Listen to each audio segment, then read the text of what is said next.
Okay, well, it seems like things are really uh, heating up in regards to, I guess, what you want to call a Sunday law or whatever you want to call it.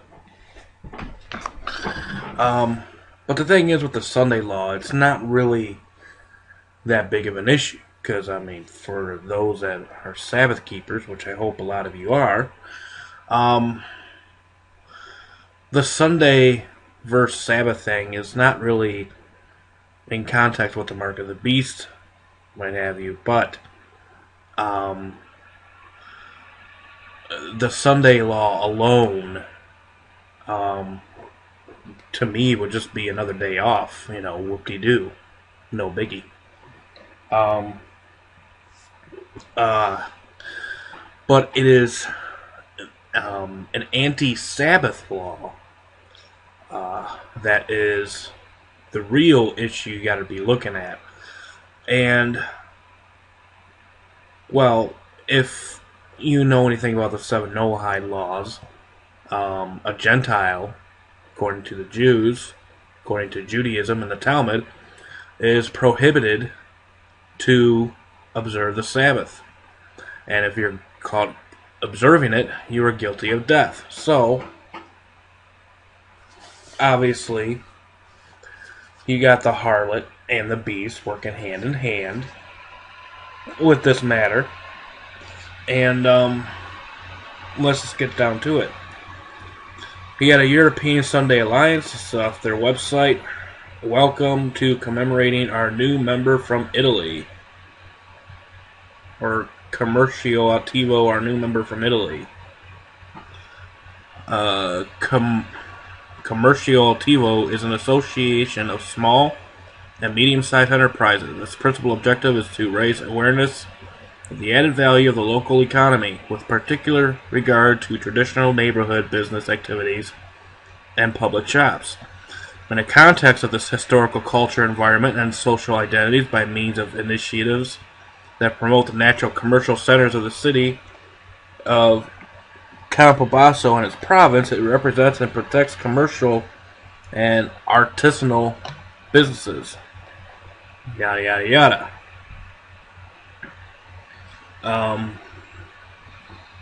Basically, this whole European Sunday Alliance is put together to basically enforce all the EU Parliament to cease and politicians to cease from work on Sundays. Again, a Sunday law alone, it's not really that big of a deal. Like I said, it'd just be another day off. But if one was to introduce an anti-Sabbath law, which technically there already is according to the seven universal laws, then that could be a problem. Because the commandments of God hasn't changed. The seventh day is still a seventh day, which is Saturday. And, that's that. I mean, it's just that simple. Yahushua, or Jesus, said that he is Lord of the Sabbath. You go to the fourth commandment, and he says this is a Sabbath of the Lord. He's basically telling you who he is. You look at Deuteronomy 5, and at the very end of the listing of the commandments there, he specifically says, Yahuwah, or the Lord, specifically says that he added no more to this law, the Ten Commandments, but according to the Noahides, we are only allowed to observe 7. So actually,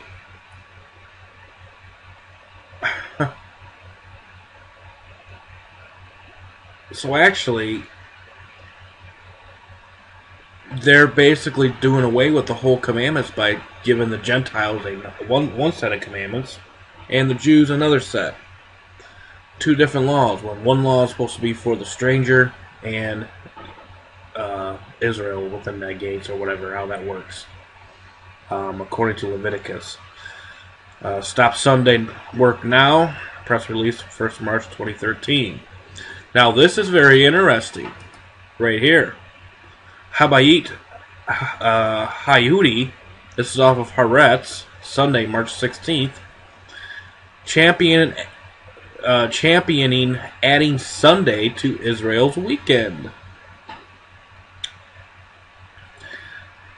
Naftali Bennett's National Religious Party is unexpectedly pushing to make Sunday an official day off for the sake of religious Israelis. Really? Very, very interesting. Now, the National Religious Political Party, Habayit Hayehudi, is committed to making Sunday an official day off in Israel, even though its platform does not mention the issue. Now, again, if you want to become a citizen in Israel, you are basically commanded, according to the Noahide laws, or according to the Sanhedrin, you are commanded to take an oath to keep the 7 Noahide laws if you want to become a citizen of Israel. A non-Jew to become a citizen of Israel must keep the 7 Noahide laws if they want to live in Israel. Okay? So, what happens if you're a non-Jew and you're a Sabbath-keeping believer in Jesus or Yahushua? Well, that means you're guilty of breaking the 7 Noahide laws, and you're guilty of capital punishment. And that capital punishment is decapitation. That means off with the head. So what is this Habayit Hayehudi? It's basically a nationalist and religious Zionist political party in Israel. Its political views have been described as far-right and right-wing. It was originally formed by a merger of the National Religious Party, Maladet, and Tekuma in November 2008. However, after its top representatives was placed 17th on the new party's list, Maladet broke away from the party and instead ran on a joint list with Hatikva called the National Union. Tekuma also rejoined the National Union, whereas the Ahi faction have joined Likud for the 19th Knesset elections. The Jewish Home and Tekuma parties merged their lists under the leadership of the chairman of the Jewish Home, Naftali Bennett, while the other National Union members formed the Atzma La Yisrael party. So, again, here you have this Sunday influence of enforcing Sunday on Israeli citizens. Chances are, these are non-Jewish citizens.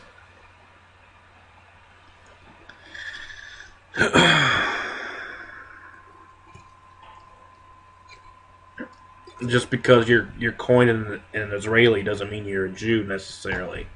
Okay, let's just get that one thing straight. So now you got this stuff being spread out over there. And it's just, it's getting very interesting. That's all I gotta say. What are the Noahide laws? Well, real quick.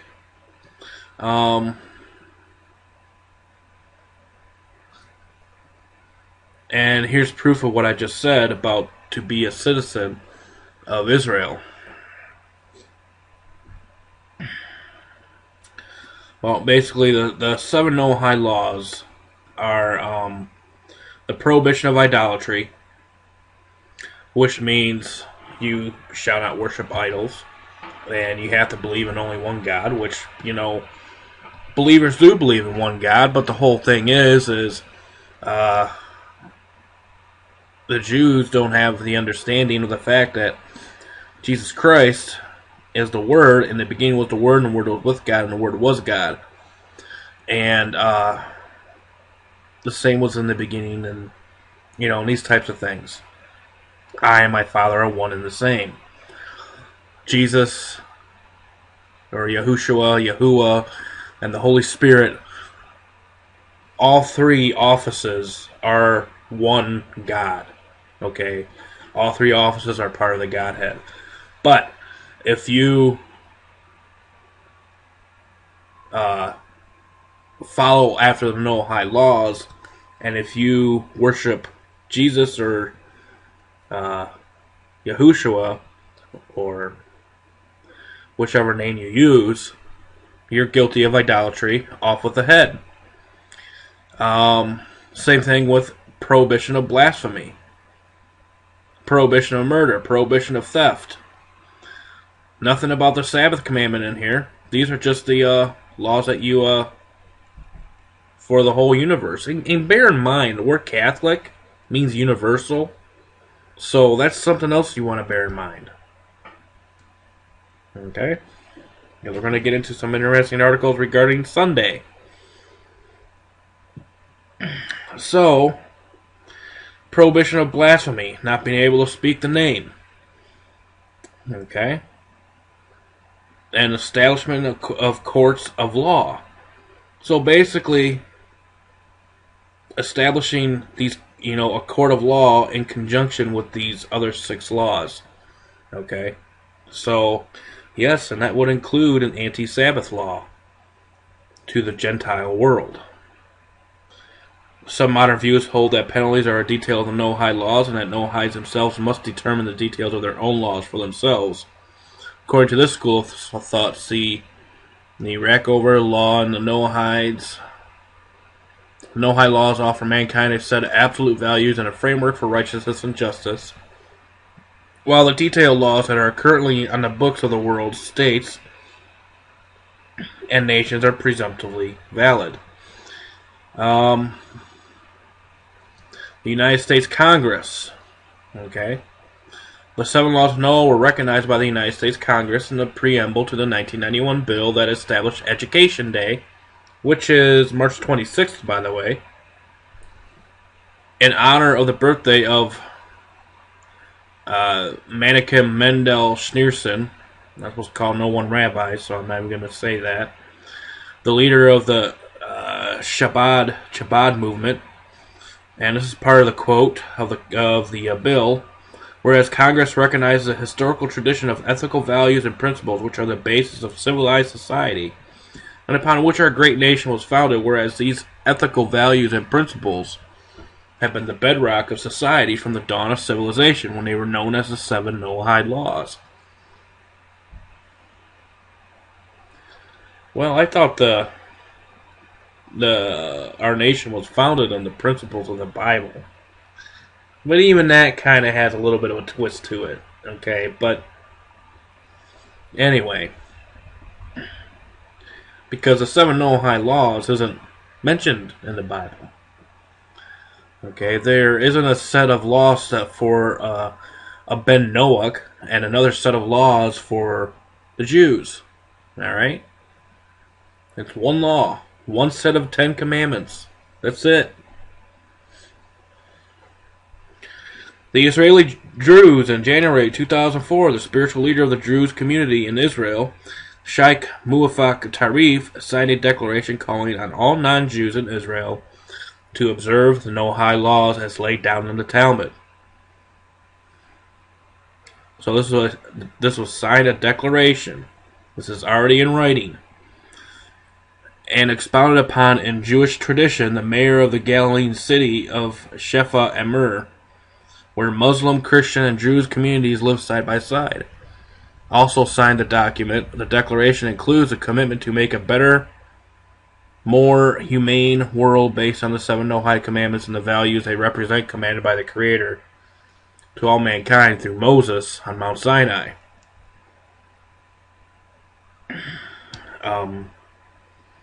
Here's the thing, though. God never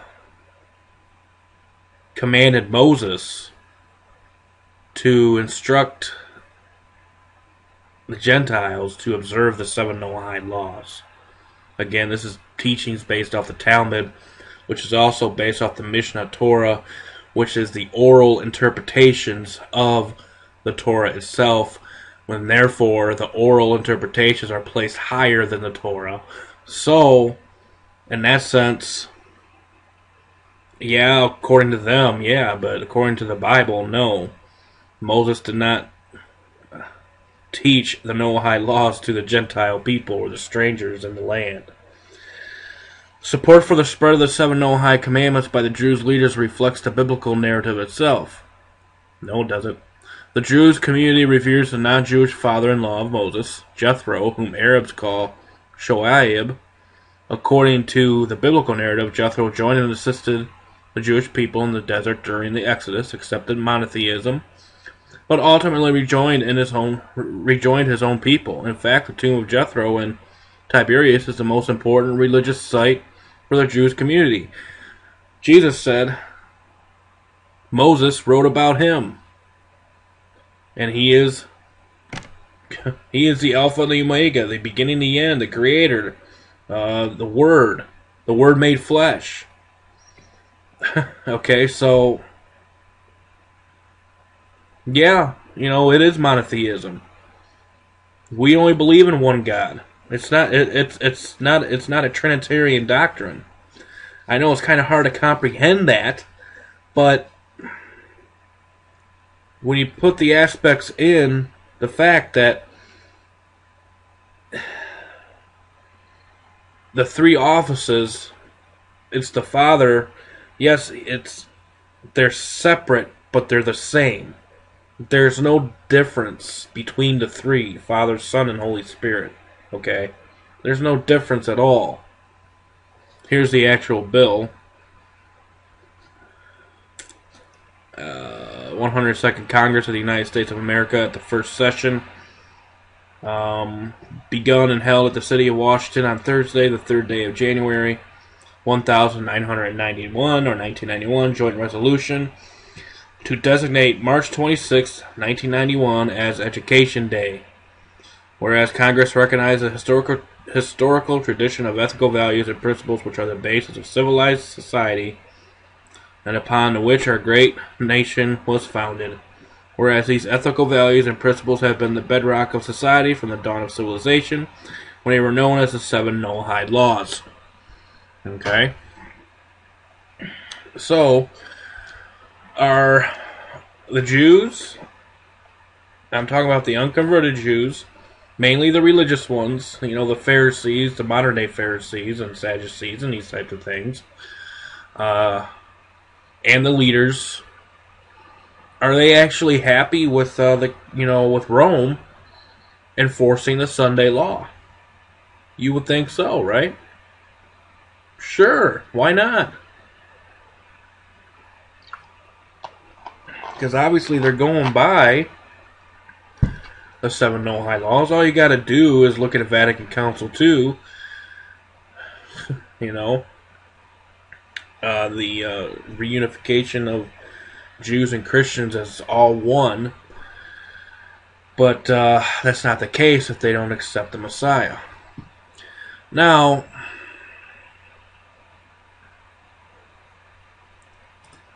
this was back in February 16, 2009. European bishops backed proposed EU law on Sunday rest.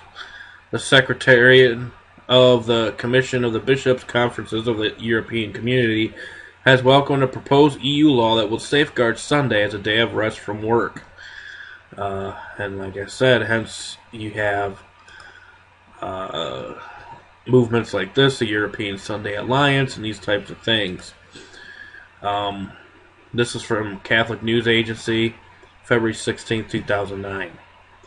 This was from a Holy Mass, or should I say Unholy Mass, from some Sunday, the 9th of September, 2007, at St. Stephen's Cathedral, Vienna. And this is from Pope Benedict XVI, the one that just recently resigned. And, dear brothers and sisters, without the gift of the Lord, without the Lord's Day, we cannot live. Did you notice that? That was the answer given in the year 304 by Christians from Albertine in present-day Tunisia, when they were caught celebrating the forbidden Sunday Eucharist. and brought before the judge. They were asked why they were celebrating the Christian Sunday Eucharist, even though they knew it was a capital offense, blah, blah, blah, blah, blah. First of all, there is the gift of the Lord. This gift is the Lord himself, the risen one, whom the Christians simply need to have clothes and accessible to them if they are to be themselves. Yet this accessibility is not merely something spiritual, inward, and subjective. The encounter with the Lord is inscribed in time on a specific day. Oh, really? So you can't be in communication with your Father on a daily basis, only on a specific day? That doesn't seem right. And so it is inscribed in our everyday corporal and communal existence and temporality. It gives a focus and inner order to our time and thus to the whole of our lives. For these Christians, the Sunday Eucharist was not a commandment, really, but an inner necessity. Well, see, here he is admitting it. It's not part of the commandments of God. It's not a commandment. Well, then why are we observing it? Or why do we observe it? Without him who sustains our lives, life itself is empty. To do without or to betray this focus would deprive life of its very foundation, would take away its inner dignity and beauty. And but again, without the gift of the Lord, without the Lord's Day, we cannot live. This was a quote, Pope Benedict XVI.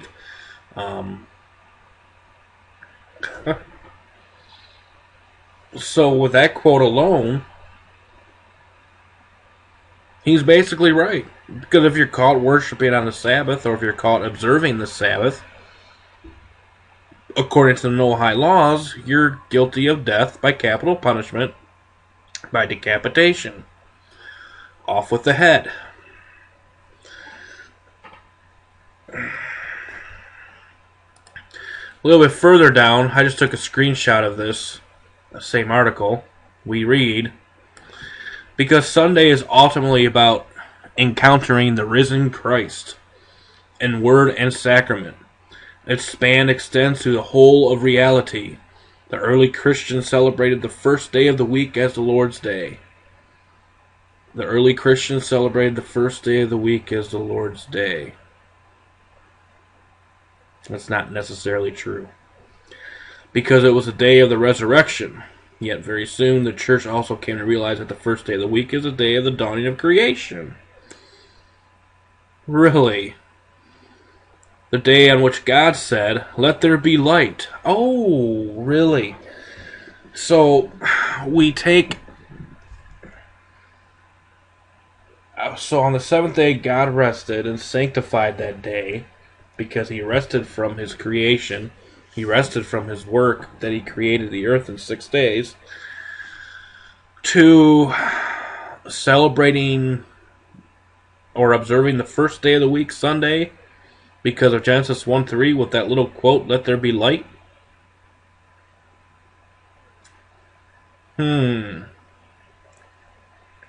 How art thou fallen, O Lucifer, son of the morning? How are they twisting this? I mean, a scarlet-colored beast with 7 heads, 10 horns. You look at the vision in Revelation 12 when it talks about the dragon having 7 heads and 10 horns. And the Vatican has a whole bunch of symbolism depicting a dragon. So who are they actually worshiping? Well, basically, the Catholic religion is basically repackaged Mithraism. So, I mean, obviously it'd be Lucifer. Let there be light, the light bringer. Therefore, Sunday is also the church's weekly feast of creation, the feast of thanksgiving and joy over God's creation. Now see, this is what we're supposed to do on the 7th day of the week, is honoring his creation, not the first. Where does it say that in the Bible? At a time when creation seems to be endangered in so many ways through human activity, we should consciously advert to this dimension of Sunday too. Then for the early church, the first day increasingly assimilated the traditional meaning of the 7th day, the Sabbath, We participate in God's rest, which embraces all of humanity. Oh, so to please all mankind, we cannot keep the Sabbath because that was just for the Jews. So we can't Judaize all the Christians by saying, hey, the fourth commandment is in the 10 Commandments and that stands. And that's the seventh day of the week, not the first. So this is just in accordance with the Noahide laws. Embrace all of humanity. What does Catholic stand for? Universal.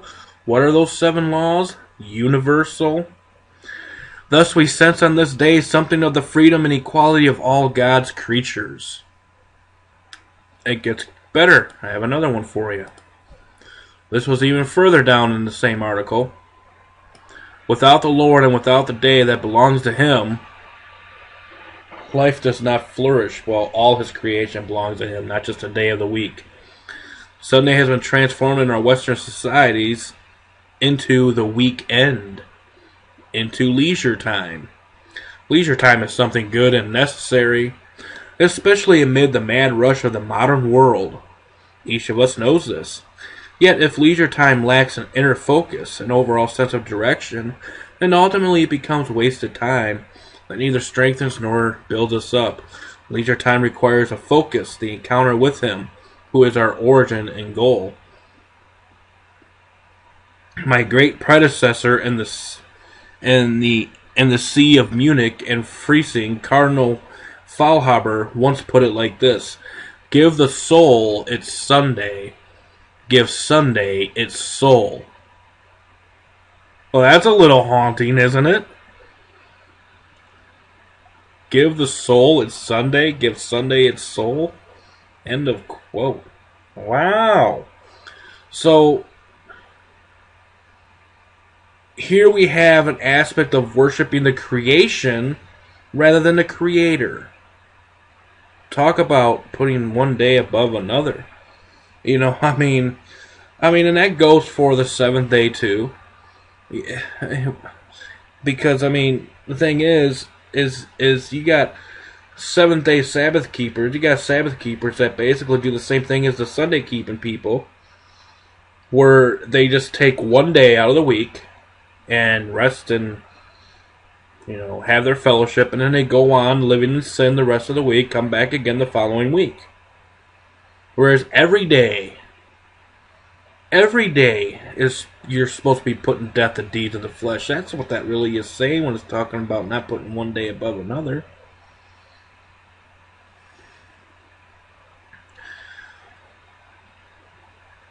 Yahuwah, or the Lord, wants you to worship Him every day in spirit and in truth. Give the soul its Sunday, give Sunday its soul. That's pretty wicked, really, if you ask me. Okay, that word assimilated, when I read that quote right here, the first day increasingly assimilated the traditional meaning of the seventh day, the Sabbath. That word assimilated means brought to a likeness, changed into a like substance. So basically, the Sabbath can be thrown in the garbage, so to speak, and we'll just keep Sunday as a day of rest. That's basically essentially what it's saying. Acts 25-7. Now here's going to be an interesting verse or passage. These going before tarried for us at Troas. And Troas was a Gentile nation in Asia Minor. And we sailed away from Philippi after the days of unleavened bread, and came unto them to Troas in 5 days. There we abode 7 days. So they were there the whole week. And Troas is a Gentile area, Asia Minor, okay? And upon the first day of the week, when the disciples came together to break bread, Paul preached unto them, ready to depart on the morrow and continue his speech until midnight. That word upon is very important. Look at the word upon. Upon the first day of the week? upon the first day of the week. Okay? Pay close attention to that. That word upon can mean, it's got a lot of different meanings, but it can mean about, or almost, or among. Okay? Or between. Their definition has it like this: in, by, so by the first day of the week, or almost the first day of the week, about the first day of the week. You starting to see where I'm getting at here? Upon the first day of the week, meaning it wasn't the first day of the week when the disciples came together to break bread. It was upon the first day of the week. Okay? So what's before the first day of the week? The seventh day of the week. You get where I'm getting at? Okay. 1828 Webster's has it like this: in a state of resting or dependence as upon this condition, he will contract with you upon these terms. Upon our repentance we hope to be forgiven. Okay, that's according to the 1828 Webster's. And in, during the time of, as upon the seventh day. Okay, upon this, or upon the 1st of January. Doesn't mean the 1st of January happened yet. Okay. It was upon the 7th day. Now, but here it's upon the first day of the week. So guess what? It is still the 7th day of the week here in Acts 20 verse 7. When the disciples came together to break bread. Paul preached unto them, ready to depart on the morrow, and continued his speech until midnight. So, Paul preached unto them upon the first day of the week to depart on the morrow, and continued his speech until midnight. So, even beyond the 7th day of the week, he was still preaching until midnight. So, who knows how long he was preaching? Obviously, he broke bread. He started on the 7th day of the week. So now let's look at this word week. That word week here means the Sabbath. Well, no, it doesn't say. No, I mean that's what it means according to this. Or day of weekly repose from secular avocations, also the observance or institution itself. By extension, a Seniite, that is, the interval between two Sabbaths, likewise a plural in all the above applications. Sabbath day or a week. Now, again, you got to look at this verse, this passage in context. Because it says, upon the first day of the week. It means it's not the first day of the week yet. Okay? Of the week.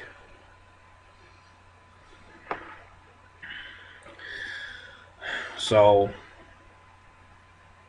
I don't know what to say, but, I mean, the thing is there's a little phrase that goes, pay attention to detail. And a lot of people overlook things, but you really got to look at things close. And really, I didn't even need to look up that word week. I just thought it was interesting because all I needed to look is the word upon. I mean, that's really it. And you didn't really need to look up the definition of the word upon, because, come on, upon is very simple. I mean, it's before something happens.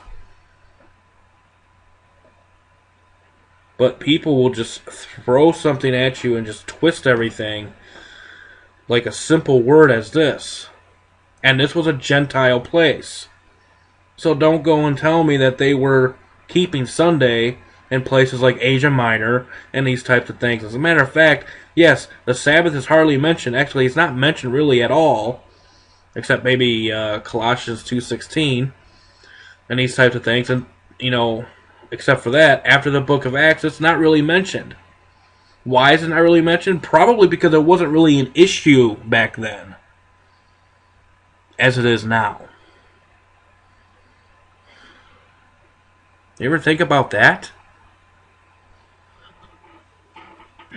Of course, it started becoming an issue when the church fathers from Alexandria, Egypt started coming into play and starting to bring in Mithraism into the church.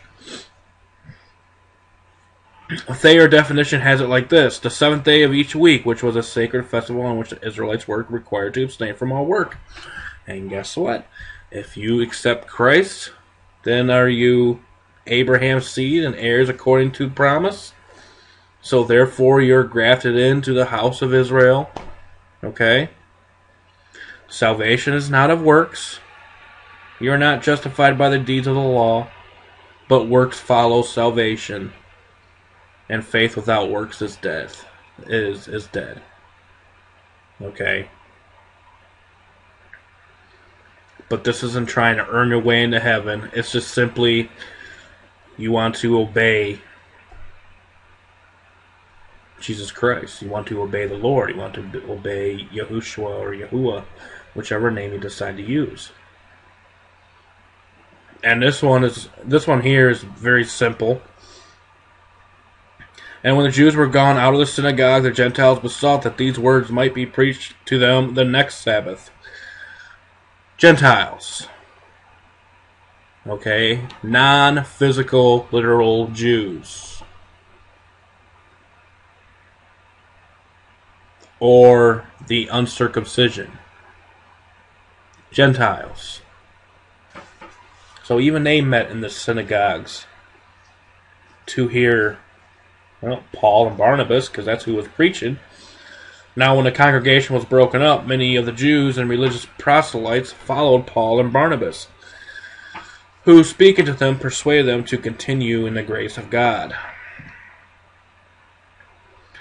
Now let's take a look at some history background on Sunday. And then when I'm closing this out, I'll give you all the links posted below. You can go and look at this stuff yourself. All the scriptures will be posted below, just like I do with all my videos. Some early Christians observed Sabbath on Saturday, while others gathered for worship on Sunday. That is true. However, in AD 363, a seventh-day Sabbath was prohibited by Canon 29 of the Council of Laodicea.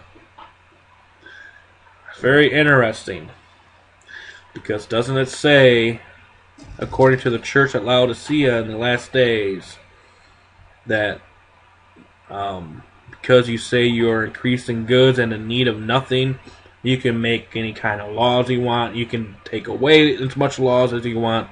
You don't have to obey me. Just say a sinner's prayer, and that's it. That's it. You can go on and live the way you have to. You're saved. You ain't got to worry about it. You're in need of nothing.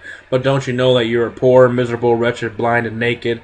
And also at the very end of the section where it talks about the Laodicean church, it also says that, behold, I stand at the door and knock. If any man openeth the door, I will come in and sup with him, and he with me, and I with him. So he stands at the door and knocks. You have to let him in. You have to let him into your heart.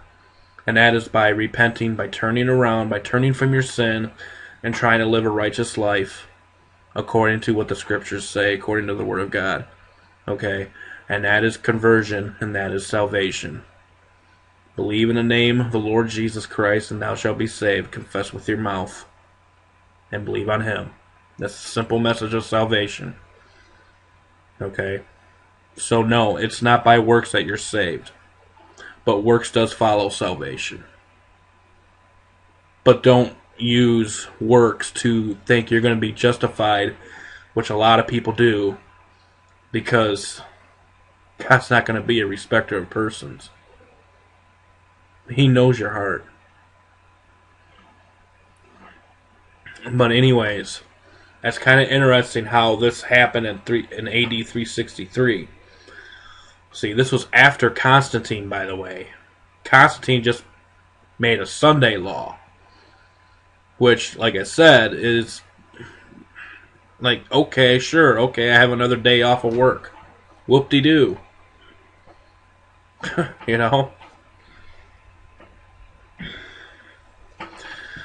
So let's take a look at this Council of Laodicea. The council took place soon after the conclusion of the war between the Roman Empire and the Persian Empire, waged by Emperor Julian. Julian, the last Constantinian emperor, attempted a revival of paganism and resumed discrimination against Christians. After his death in battle on June 26, 363, officers of the army elected the Christian Jovian as his successor, who in his precarious position, far from supplies, ended the war with Persia unfavorably for Rome. He was soon succeeded by Valentinian I. I'm kind of wondering if that's where we get Valentine's Day from. Who named his brother Valens Emperor of the East. So, here we have these Gnostic or Mithraic Christians, basically, just like Constantine, just continued to incorporate paganism into and intermingle paganism and Christianity, which really possibly started with Simon Magus in the book of Acts. I'm going to have to do a little study on that. I was reading up on it. It's pretty interesting things. Major concerns. The major concerns of the council involve in regulating the conduct of church members. The council expressed its decrees in the form of written rules or canons. Among the 60 canons decreed, several aimed at maintaining order among bishops, clerics, and lay people, enforcing modest behavior of clerics and lay people, regulating approach to heretics, Jews, and pagans. See, it doesn't matter who you are. Okay? It doesn't matter who you are. Jew, pagan. Hitler himself was a Jew. Okay? And, you know, everyone talks about the Holocaust, and the thing is, you know, one thing I have to ask is the whole thing with the hexagram. The hexagram was a patch that was placed on them to label them as they were going into the concentration camps, and yet you got Messianics and stuff advertising that same symbol. The Israeli flag is advertising it. I mean, don't you think there's something odd about that? I mean, try to put two and two together. Use your head. Outlawing the keeping of the, quote, Jewish Sabbath, which is not just a Jewish Sabbath, but was given to all the children of Israel, which we are grafted into if we become saved. We are grafted into the Commonwealth of Israel, the whole house of Israel. And encouraging rest on the Lord's Day, Sunday. Okay, so you're not allowed to keep the Sabbath, but you can keep Baal's Day. Or Baal's Day. That sounds fair, right? Outlining liturgical practices, restrictions during Lent, admission instruction. There's another pagan feast right there. Admission instruction of catechumens and neophytes. And cattle, these goyim. Specifying a biblical canon. I mean, we'll tell you what the Bible says, and you have to listen to us, or else kaput. Away with you. Off with you.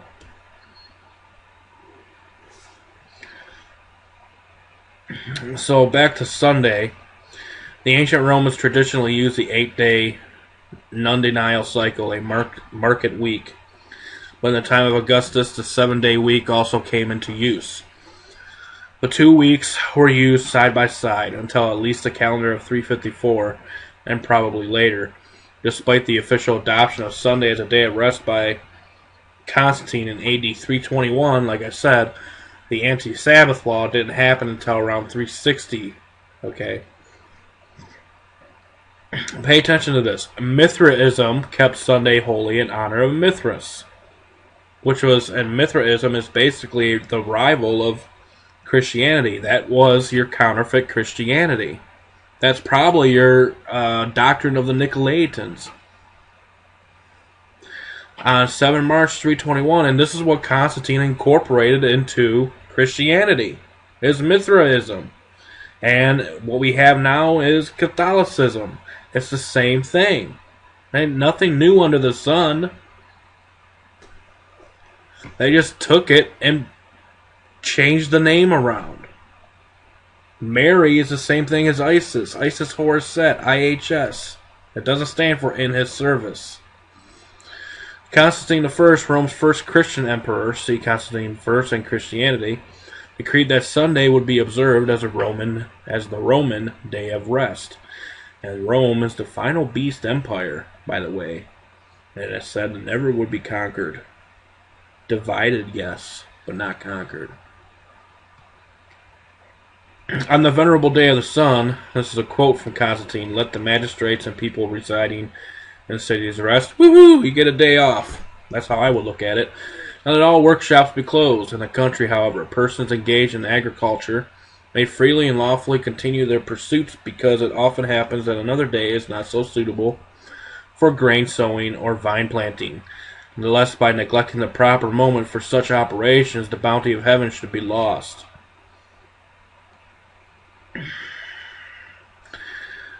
In Roman Catholic liturgy, Sunday begins on Saturday evening. The evening Mass on Saturday is liturgically a full Sunday Mass and fulfills the obligation of Sunday Mass attendance. So even the Roman Catholic Church starts their Sunday observance on Saturday evening. Saturday evening is their Sunday. So even the Protestants that begin their Sunday is actually doing it wrong. I mean, if they're supposed to be following off after their mother Christian church there, need to start doing it right. Teasing, okay? But no, seriously, I mean, you know, this really isn't a laughing matter. It's pretty serious, I believe.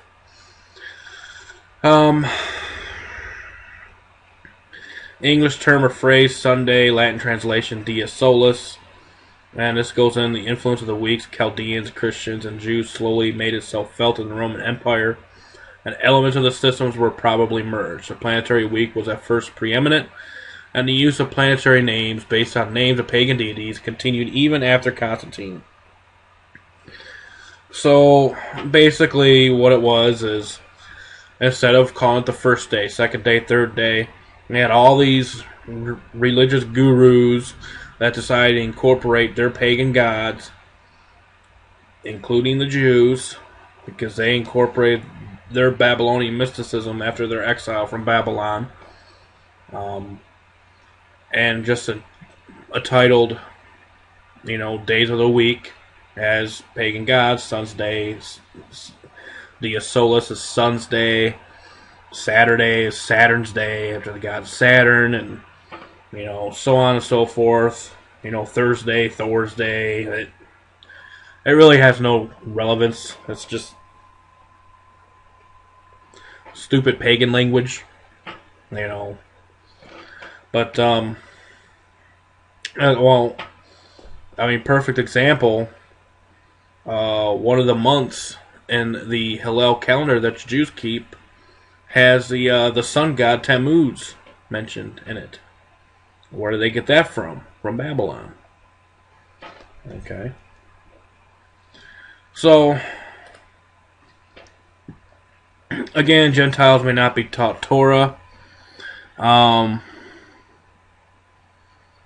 Talmud prohibiting the teaching to a Gentile of the Torah. The inheritance of the congregation of Jacob, Deuteronomy 33, verse 4. Rabbi, or R. Yohanan says of one so teaching, such a person deserves death.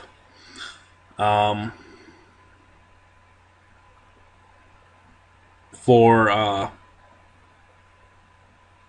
teaching the Gentile of the Torah, or a Gentile learning off the Torah. Okay, and if a Gentile study the law for the purpose of observing the moral laws of Noah,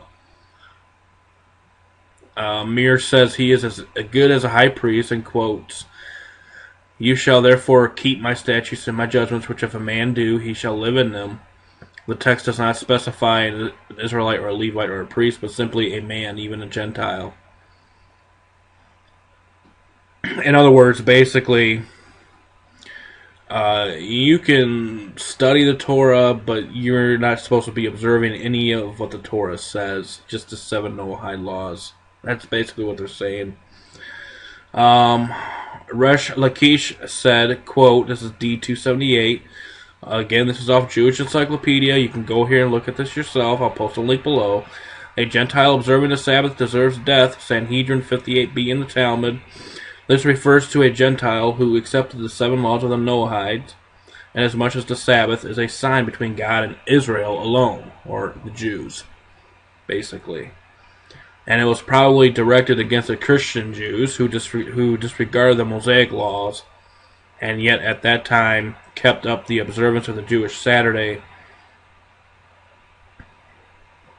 Rabina, who lived about 150 years after the Christians had changed the day of rest to Sunday, could not quite understand the principle underlying Resh Lakish's law, and commenting upon it added, "Not even on Mondays is a Gentile allowed to rest." So just like what the Pharaoh said in Egypt, you are to work. And intimating that the mandate given to the Noahide. So what's this really saying is, really what's interesting about this paragraph I just read is even the Jewish Encyclopedia is acknowledging that early believers and the Messiah and Jesus and Yeshua or Yahushua observed the Sabbath. And it wasn't until later that the Sabbath was changed to Sunday. And it wasn't by the Catholic Church, it was by Constantine before the Catholic Church was basically instituted. Okay? But Catholic just means universal anyways. So, it really has no precedence of Rome or whatever. I mean, the word Catholic just means universal. It's a universal church. Just like the World Council of Churches. Like, okay, you could basically say the Catholic Council of Churches, universal. The Noahide laws are Catholic. They are universal. That's what the word means. So,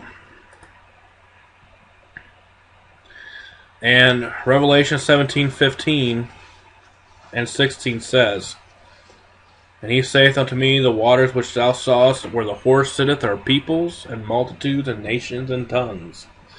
And the 10 horns which thou sawest upon the beast, these shall hate the whore, and shall make her desolate and naked, and shall eat her flesh, and burn her with fire." And you know what's really interesting is the fact that Jerusalem was conquered by the Romans in the siege of Jerusalem in 70 AD. Okay? And they were dispersed. Came back, and there was another siege, I believe, a few hundred years later, and dispersed. And so it seems like the harlot spirit has basically been at Rome for a while. It came back to Jerusalem, dispersed back to Rome.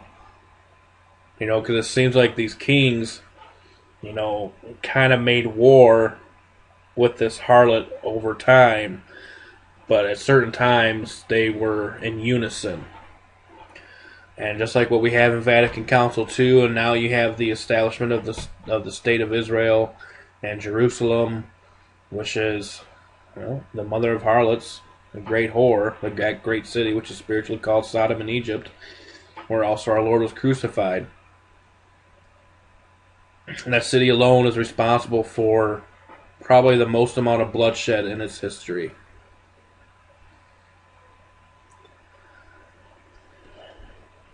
You can just take a look at this and go all the way down.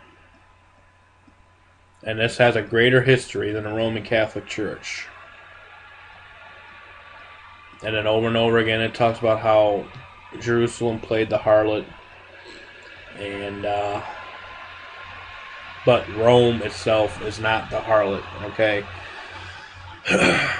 Rome is basically carrying the torch, kind of, or is basically Jerusalem's right-hand man, and they're basically controlling them. But at a certain point in time, Rome is going to, or the beast, which is the Roman Empire, is going to turn on the whore and burn her with fire and Whatever it says again. Thee shall hate the whore, and shall make her desolate and naked, and shall eat her flesh and burn her with fire. And when is this probably going to happen? This is probably going to happen at the very end of time, right before Yeshua returns, because obviously they're going to be warring against each other, and then behold the sign of the Son of Man coming, and they're going to turn and try to make war with the King of Kings and Lord of Lords at the seventh trumpet, and they won't be successful, obviously. So, anyways, I figured I'd share all this with you. I know this was really lengthy, but hope you got something out of it. Until next time, truth be told, truth be known, stay safe, God bless, and we'll see you next time. All the links will be posted below. See you next time. Bye-bye.